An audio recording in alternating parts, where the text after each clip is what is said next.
आपको ये तो पता ही है कि इससे पहले हिंदुस्तान आर्टिकल 370 खत्म कर चुका है।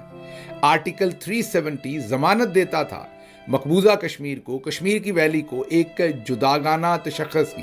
वो दिल जीतना शुरू हो गए हैं लोगों के, और करते करते वहाँ इतनी तरक्की हो जाएगी, ऐसे रिजॉर्ट्स बन जाएंगे, वहाँ पे फॉरेनर्स आएंगे कि आप देखेंगे कि वहाँ की जो पॉपुलेशन है वो इंटीग्रेट कर जाएगी। ये अनफॉर्चुनेट रियलिटी है। हम नहीं कर सके अपने मेन लैंड पाकिस्तान में, वो मकबूजा इलाके में ये करने में कामयाब हो रहे हैं। ऐसा ऐसा हमारा सारा बयानिया टके टोकरी हो गया है, तबाह बर्बाद हो गया है। तबाह बर्बाद बर्बाद बर्बाद बर्बाद कर दिया। सड़कों पर होगा पूरा पाकिस्तान।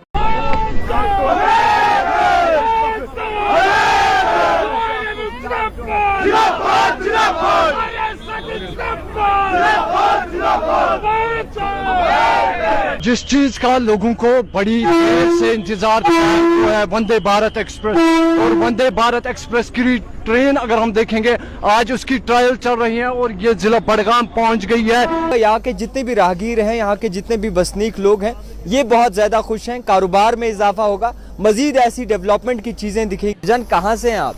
मैं ही शेखपुरा का रहने वाला हूँ, डिस्ट्रिक्ट बडगाम से हूँ मैं। हमारा यहाँ पे बहुत ख्वाब था ये ट्रेन कब आ जाएगी। आखिरकार तो ऊपर वाले ने सुना है ये ट्रेन आ गई यहाँ पे। ये ट्रेन नहीं है, ये हमारा दूल्हा है यहाँ पे। हम उस दूल्हे को वेट कर रहे हैं यहाँ पे, ये कब आ जाए। जैसे हम इंतजार है बडगाम रेलवे स्टेशन पे माला लेके, ये दूल्हा कब आ जाएगी बडगाम रेलवे स्टेशन पे। आखिरी बार किसके लिए? तो मैंने अपनी चचेरे भाई को पहनाया था ये माला। अब मैं अब इस टाइम पे मैं वंदे भारत को वेट कर रहा हूँ, कब मैं ये माला पहनाऊंगा उस वंदे भारत दूल्हा। इंडिया साइड कश्मीर के लिए उन्होंने जो बजट रखा है ना शोएब भाई, मैं यकीन करें गिनता हुआ मैं कहीं पे देख रहा था 14 बिलियन डॉलर। मैं गिनते हुए ना मैं हैरान और परेशान हो रहा था। बिलियन कहते हैं किस चीज को, 14 बिलियन डॉलर कश्मीर के लिए रखा गया बजट के बीच में। हद से ज्यादा खुशी आज हम कम से कम 18 साल से वेट कर रहे इस ट्रेन का। आज हद से ज्यादा खुशी है। हम मुसलमान कभी भी हार नहीं सकता।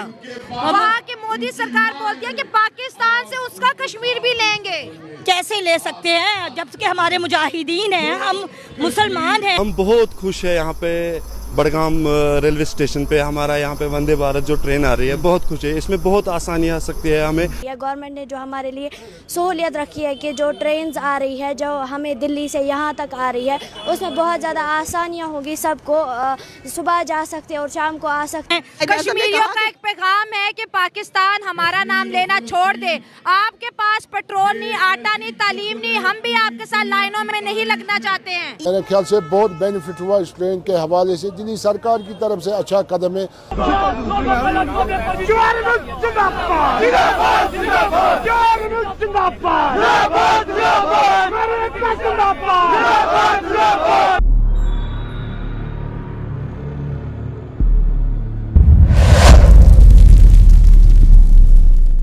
हेलो फ्रेंड्स, जय हिंद। क्रिकसेल हिंदुस्तान में आपका स्वागत है दोस्तों, जैसा कि आपने वीडियो में देखा, पाकिस्तानी पत्रकार रो रहे हैं कि कश्मीर में तरक्की हो रही, वहां बहुत सारे डेवलपमेंट के प्रोजेक्ट चल रहे हैं, वहां पे बड़े बड़े मॉल बन रहे हैं, टनल बनाई जा रही है, वंदे भारत ट्रेन चल रही है। दोस्तों, जब एक वक्त था कश्मीर से नेगेटिव न्यूज ज्यादा आया करती थी, लेकिन अब दोस्तों नेगेटिव न्यूज बहुत कम, और अब कश्मीर को लेकर सकारात्मक न्यूज मिलती है। अब कश्मीर को भारत से जोड़ने के लिए दिल्ली से डायरेक्ट वंदे भारत ट्रेन चलाने की बात चल रही है। दोस्तों, 2023 में 2 करोड़ 7 लाख लोगों ने कश्मीर विजिट किया था।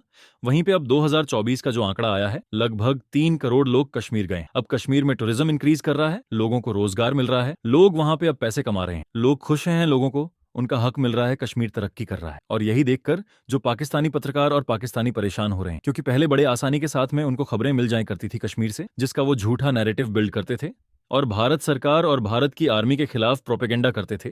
लेकिन वो अब पाकिस्तान झूठा प्रोपेगेंडा नहीं कर पा रहा है, इसलिए पाकिस्तानी पत्रकार का आर रोना चालू है।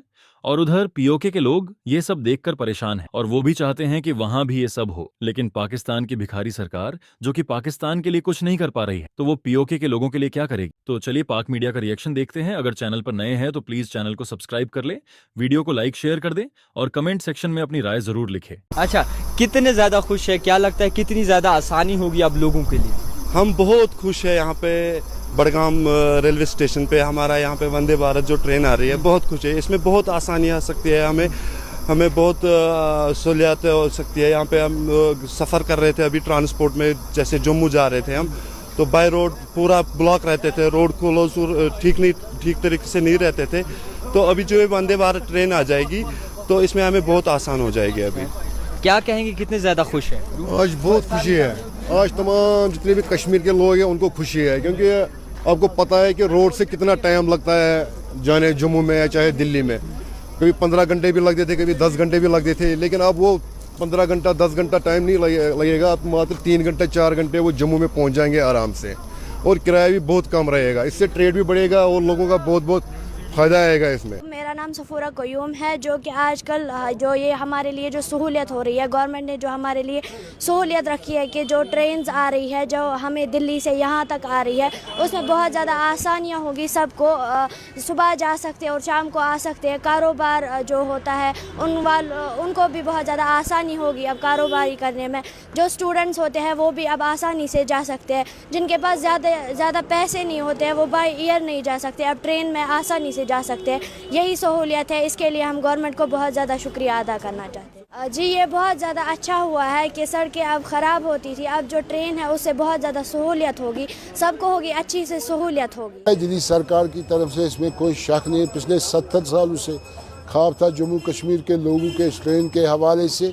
मेरे ख्याल से वो ख्वाब आज शर्मन ताबीर हो रहा है जम्मू कश्मीर के लोगों के हवाले से, ख़ासकर कश्मीर के लोगों के हवाले से।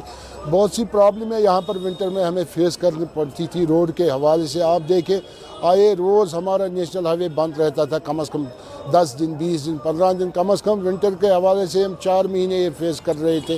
नेशनल हाईवे के हवाले से जितनी भी प्रॉब्लमें आती थी, चाहे यहाँ की बिज़नेस कम्युनिटी हो, चाहे यहाँ के लोग हो, आप देखें रोड्स बंद रहते थे हमारी। जो हमने कैलकुलेशन की 2021-2022 में, कम से कम इन 2 सालों 3 सालों में 10,000 करोड़ लॉस हुआ हमारे बिजनेस कम्युनिटी को इस रोड के हवाले से। क्योंकि एक्सपेक्टेशन थी ट्रेन आनी चाहिए, रेल आनी चाहिए, ताकि जो नेशनल हाईवे का मसला है वो हल हो जाएगा वन टाइम यहाँ पर, चाहे यहाँ के बिजनेसमैन हो, चाहे यहाँ के लोग हो। मेरे ख्याल से बहुत बेनिफिट हुआ इस ट्रेन के हवाले से। दिल्ली सरकार की तरफ से अच्छा कदम है। आप देख, वहाँ टर्नआउट बहुत लो होता था और लोग उस हुकूमत को कठपुतली हुकूमत कहते थे और उसमें शमूलियत नहीं करते थे। लास्ट जो इलेक्शन हुआ उसमें आपने देखा कि ये तमाम चीज़ें आपको इम्प्रूव करती हुई नजर आई। कभी तरक्की नहीं हो सकती जब तक जबर चले। आप मकबूजा कश्मीर की मिसाल ले लें। भारत जब तक वहाँ पे जबर करता रहा तरक्की नहीं कर सका। भारत ने अब फैसला किया कि इनको इंक्लूड किया जाए, बराबर का शहरी बनाया जाए। उन्होंने अपने जो कश्मीर पे कब्जा किया उनको वो बराबर का शहरी बना रहे हैं। वहाँ पे डेवलपमेंट शुरू की, वहाँ पे उन्होंने नौजवानों को रोज़गार दिया, तालीम देना शुरू की। जब भी कोई काबिज कुव्वत, वो कितनी ही ताकतवर क्यों ना हो, दबाने की कोशिश करती रहेगी, कभी नहीं कामयाब होगी।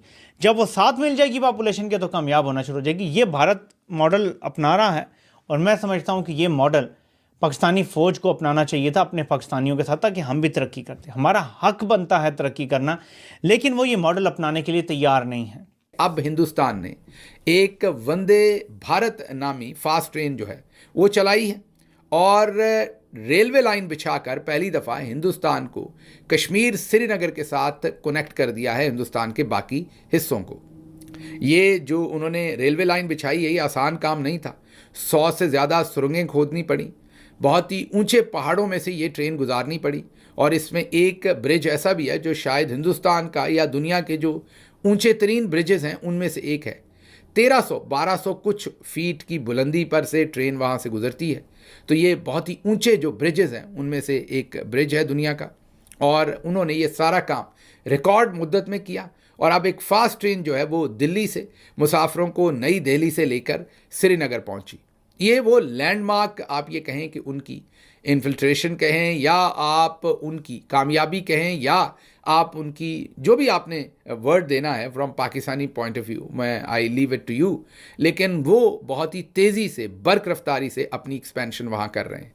दूसरी तरफ हम क्या कर रहे हैं, आप हमारे हालात देखें कि हमने मकबूजा कश्मीर को तो हमेशा आज़ाद करवाने की बात की और वहाँ पर इंसानी हकूक़ की खिलाफ वर्जी की, लेकिन आज़ाद कश्मीर की मैं जब आपके सामने ख़बर रखता हूँ तो आपको लगेगा कि हम तो हिंदुस्तान को सपोर्ट कर रहे हैं। मसलन कल की खबर क्या है कि अहमद फरहाद जो एक कश्मीरी हैं, शायर हैं, इस्लामाबाद में रहते हैं, लेकिन कश्मीर से उनका जीना मरना सारा उनका घर बार, सारा बैकग्राउंड कश्मीर से, उनको उठा लिया था पाकिस्तान की आईएसआई ने और उनको प्रोड्यूस नहीं किया जा रहा था। उनकी बीवी ने जाकर अदालत में रिट की थी। भला हो जस्टिस मोहसिन अख्तर कियानी का, जिन्होंने स्टैंड लिया और आखिरकार आईएसआई के सेक्टर कमांडर को जब बुलाने की बात की तो फिर अहमद फराद को कोहाला पुल पर जाकर छोड़ दिया गया और वहाँ से उनकी गिरफ्तारी डाली गई और उनको एक और बेहुदा मुकदमे में कश्मीर के एक थाने के अंदर प्रोड्यूस किया गया और बाद में फिर अदालत ने उनकी बाजियाबी करवाई। अब अहमद फराद क्योंकि खुलकर पाकिस्तानी मिलिट्री जनरल्स के ऊपर तनकीद करते हैं, तो अब जब अहमद फराद को अगवा किया हुआ था तो उनकी बिल्डिंग के नीचे किसी मजदूर की मौत हो गई थी। उसका जाली झूठा मुकदमा दर्ज किया गया है और उसमें नामजद किसको किया गया है? अहमद फराद की बीवी को। एक तरफ हिंदुस्तान जो है वो फास्ट ट्रेन के साथ न्यू दिल्ली को श्रीनगर के साथ जोड़ रहा है, कश्मीर को अपने अंदर खींच रहा है, 370 ख़त्म कर रहा है, वहाँ पर इलेक्शन करवा रहा है, नॉर्मलसी की तरफ जाने की पूरी कोशिशें कर रहा है। और दूसरी तरफ 2 महीने पहले हमने आपको रिपोर्ट किया था कि पाकिस्तान के साथ मिलाने वाले तमाम जो आज़ाद कश्मीर की सड़कें थीं, जो रास्ते थे, उनको आज़ाद कश्मीर के लोगों ने ब्लॉक किया था एहतजाज करते हुए, जो वहाँ पर गुंडागर्दी हो रही थी। हमारे जो मिलिट्री जनरल्स हैं वो कुछ होश के नाखुन लें, क्योंकि सारे ज़माने में जब हिंदुस्तान ने ये काम किया है तो हमने तालिबान के साथ भी काफ़ी बिगाड़ ली है। तालिबान भी जाकर यूएई में मीटिंग करता है हिंदुस्तानी सेक्रेटरी खारजा के साथ और जाहिर है उससे मैसेजिंग हो रही है कि वो एक दूसरे की कुर्बत में जा रहे हैं। दूसरी तरफ हमने बलूचिस्तान के अंदर क्या हालात बर्पा कर रखे हैं वो हमें पता है। वहाँ पर एहतजाज होता है तो हम मोबाइल फ़ोन की सर्विस बंद कर देते हैं।